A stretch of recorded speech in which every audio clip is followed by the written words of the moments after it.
You get on the bus at 10 o'clock?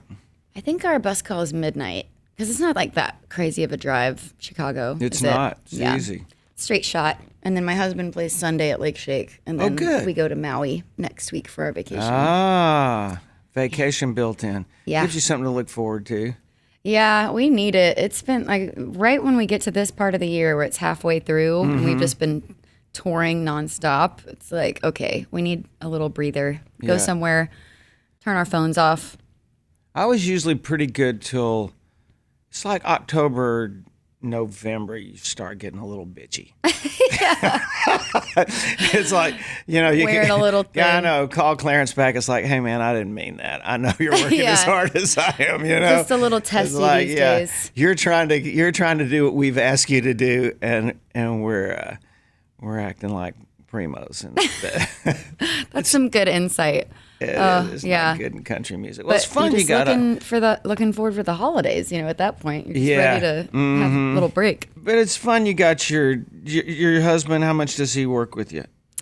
Well, he's got And his he's own really thing. good, too, by the way. Yeah, I he's know, on yeah. he's on RCA. I'm Yeah. on Columbia. So we're both on Sony. So and we have the same manager. So she helps our schedules that's cool. stay pretty tight. But yeah, he's been headlining his own stuff. He's doing a lot of those big, you know, country festivals this summer, and then I think he's going out with Old Dominion this fall. So Oh, cool. he'll be doing the damn thing, and Yeah. so will I. So I'm going out with Miranda this fall. So we'll both be gone at the same time, which is always better than one person home, one person out. How do you guys meld your careers, or do you?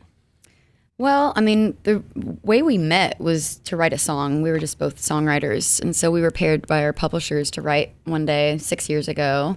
And so I think our relationship has really all revolved around music, whether we were writers or now artists. So it's sort of in our blood to do this. But no, we have to like FaceTime a lot. And, you know, we talk all throughout the day. I mean, he's like the first phone call I make when I get off stage after a show.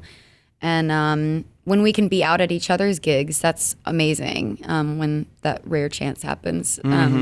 But, you know, we sort of like do what we can. And our motto is just, and anything that's hard, we're just like, people do it.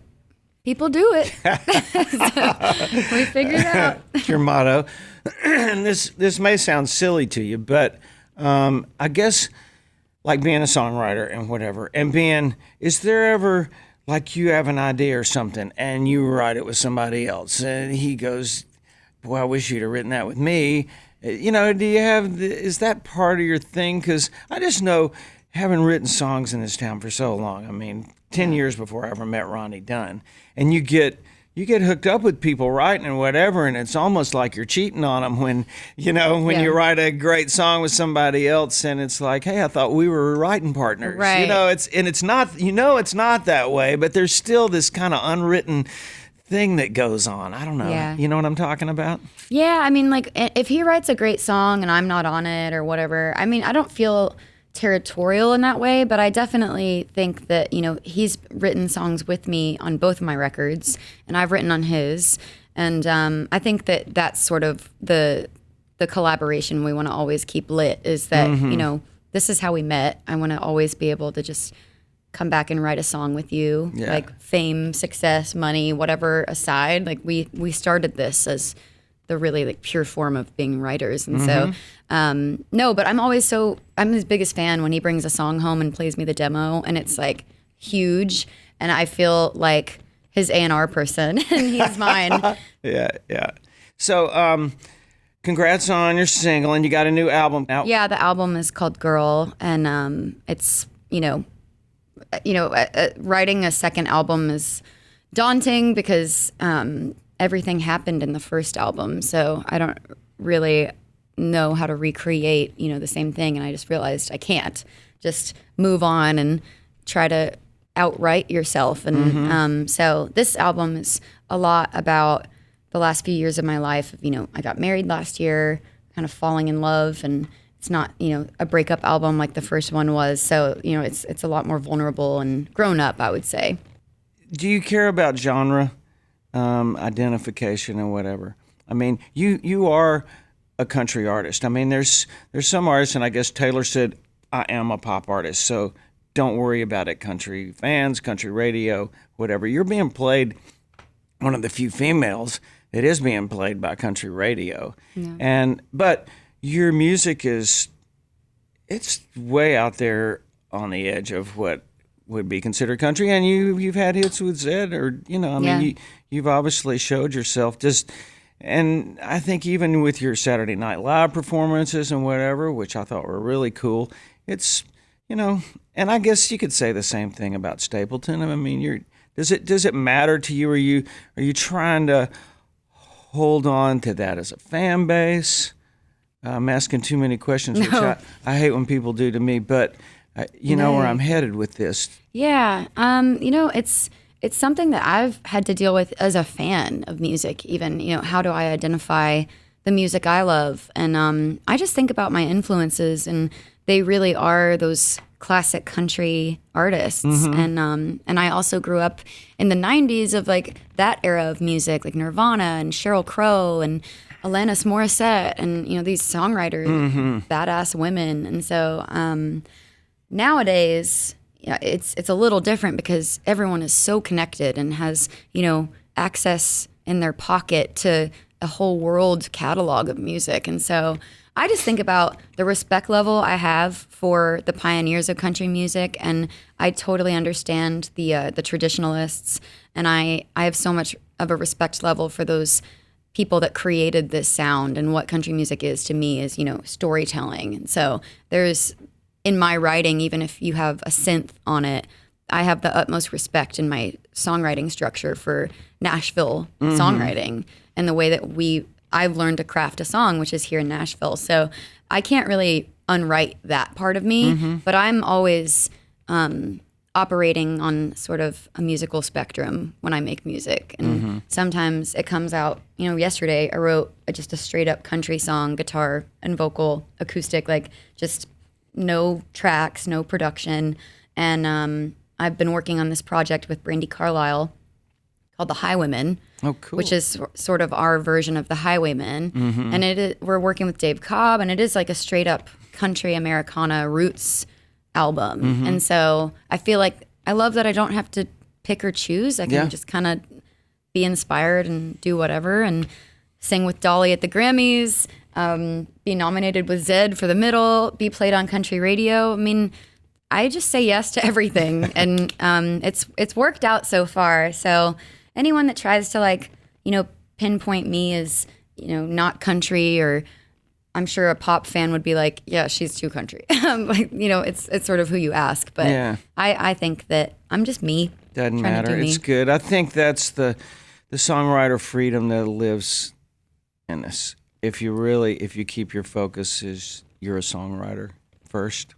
Yeah. You always have that freedom. Yeah.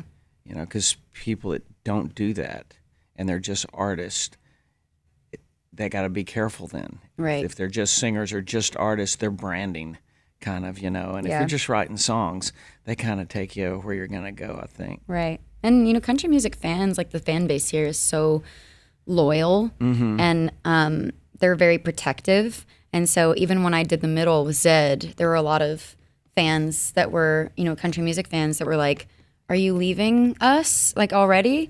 And I was like, no. And I want you to hold on to me tight. But I also, I don't want to be restricted either. I want to be able, while I'm here on this earth, to touch as many people as I can and try to just grow as mm-hmm. a human that makes music and has been given this gift mm-hmm. and do it for the best, or do it in the best way I can possibly emote. So.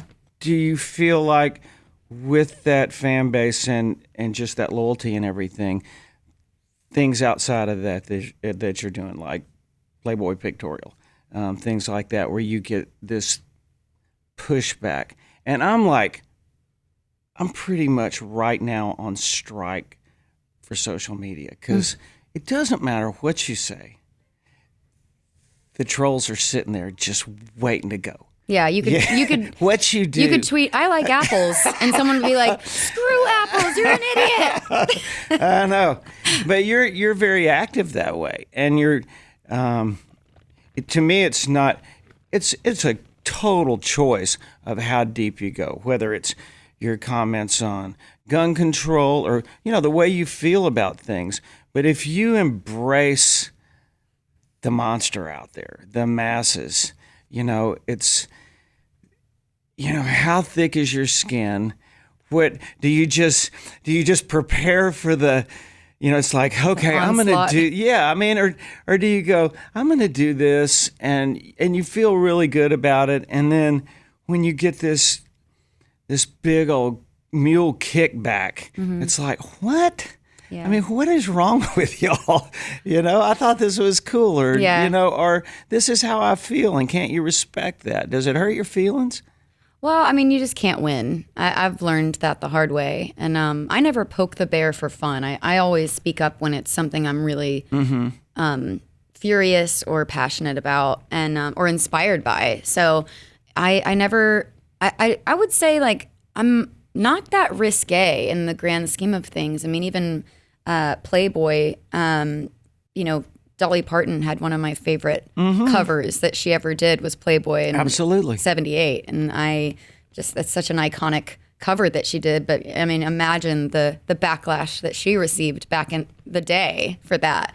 So for me, it was like, I'm proud of what I stand for. I'm proud of my body. And I'm frankly never going to look like this again. So I might as well have some like hard copies of it. No, but I definitely wanted to portray that magazine in a really tasteful, like my version of what it would look like. So I had all women on the shoot, the photographer, the producer, the stylist, makeup, glam, like everyone was a woman. And so I felt very safe. And, it's not nude. So it's like very tasteful photos. And it honestly, like we wanted to evoke that kind of 70s, 80s country element in the photos. And so I think that, I'm wearing like Stetson and it's very like grainy, beautiful photographs. So I just feel like we did it in a really classy way, but it's edgy, but it's honestly like, I was talking to my husband about this. I was on the cover of, Women's Health last month. And I'm wearing less clothes on that cover than I am in the Playboy shoot. But because it's an exercise magazine, just people don't freak out about it. But it's all context, isn't it? So I just, I think your album cover, you gain more than you lose with social media. Like you'll lose followers, you'll lose fans, you stand up for something. But I think that you gain a lot of people that respect your integrity for, speaking up on something. Cash said that. Really? He said if you stand up for what you believe in, you may lose 5,000, but you'll get 15 that you care about. Wow. I love that. And not to go off, because to me, the Playboy thing's no big deal. That's honestly. Yeah. My wife still subscribes for me. And for people that don't know, since Hef died, it's taken a real retro feel. Yeah. It's real. Even all the photography in there has that kind of 60s, really kind of grain thing. The fact that it's a quarterly now. Yeah. The articles, and people are rolling their eyes when they hear me say this, but it is true. The writing, the articles, the editorials are thick. Yeah. They are good. And they've really tried to redirect. Big time. I mean, it's cool. And it's funny because I was having a conversation with some people about it last night. And I said, people forget that Hef probably stood up more for human rights, for speech rights. He financed Lenny Bruce when he was in jail for cussing on stage, just trying to make a social statement, and a long time. And for people that don't get it, it's an eye roll. So anyway. It's just, I call it faux rage, where they're not even really mad. They're just pretending they are because it's like a slow news week. Well, good for you and for Thank you for standing up informing me for that that's a really interesting thing. I didn't know. For what you believe in, and continue to make great music. And the fans that love you, they'll always love you. It's a great thing about where you started and coming from the heart. So thanks, Kix. You're on the right track. And thanks for coming by and visiting for a few minutes. Thanks for giving me a cup of coffee. Hey, in the alligator glass. Apparently, we both needed it. Yeah, it's still early. Cheers. Cheers.